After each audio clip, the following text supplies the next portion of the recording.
Hi, this is Pastor Stephen Browers from Emmanuel Lutheran Church with our devotion for the week, and it comes from the Ten Commandments, at least the form in Exodus, from Exodus chapter 20, verse 8.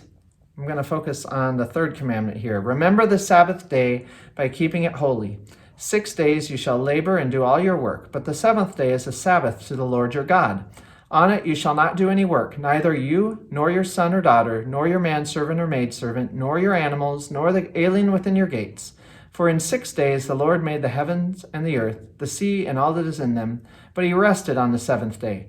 Therefore the Lord blessed the Sabbath day and made it holy. So I was thinking about this in a couple different ways. This concept of Sabbath rest applies not just to our weeks, which it does apply to our weeks, but it applies on a much larger scale as well. For instance, I hope that you're taking time each week to worship with us or to worship somehow, even while you might be at home and quarantined. Remember, we have a service on Facebook Live every single week here at Emmanuel, and I know lots of churches do.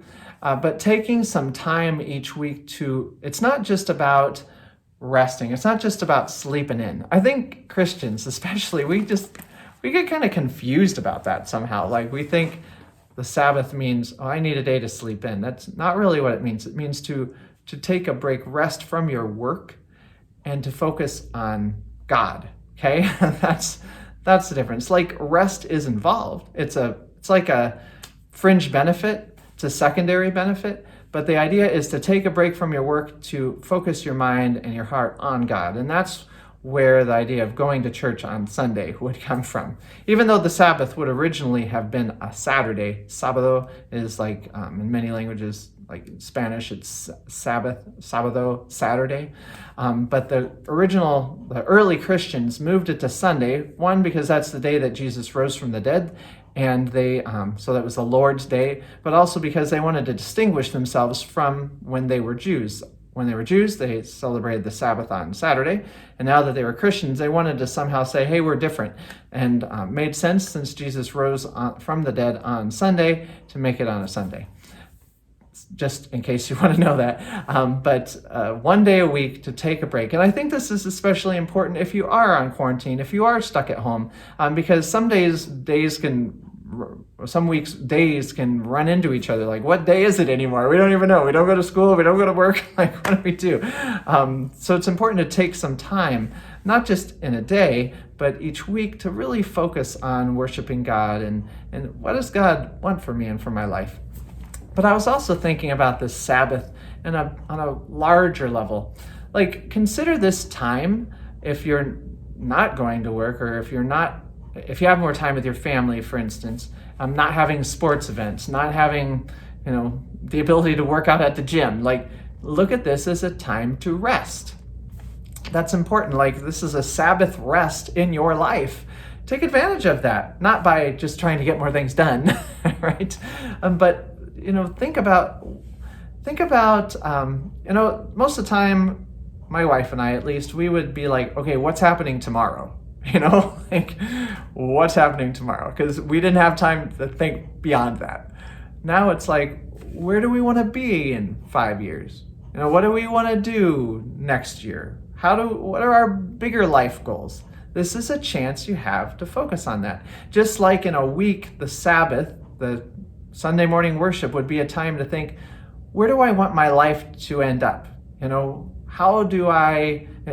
I planning on going to heaven? Am I working for a treasure that lasts, or just for the treasure on this earth? It helps you to think long, think big. In the same way, this is a Sabbath rest for you and your family to think, what do I want out of life? What do I enjoy about this? What do I want to keep about this time? Even when things go back to normal, what do I want to keep about this Sabbath rest that I have?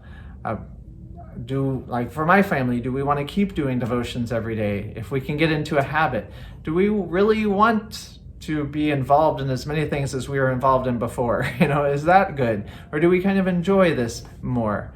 All of these are really important issues to think about.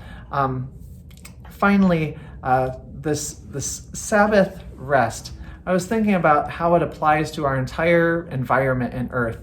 You know, I know at least I, maybe not all of you, but I'm worried about our environment. I worry about how much pollution we have and all of that. And I think what a rest for our earth right now, just to not have as many people driving around and not have as much pollution, all this kind of thing. And what a gift that is to our world, and how maybe we could still keep part of that, because it's probably gonna keep, it's gonna affect our environment in a positive way as well. And because even God would talk about letting the fields go fallow for 1 year out of 7, just to give the earth a rest, and how that's a really cool thing too. God is finding a lot of wonderful ways to help us rest as a people, as a country, as an environment. And during this time, even though it seems like that what's going on right now is bad, God is finding ways to turn it good. So I just wanted to share that with you. Ask yourself this question: what is God blessing you with right now as you rest? And how could you use this time of Sabbath rest to help you move into the future? So thank you so much for coming and watching this today. I pray that you'll join us for church, 8:30 contemporary, 10:30 traditional.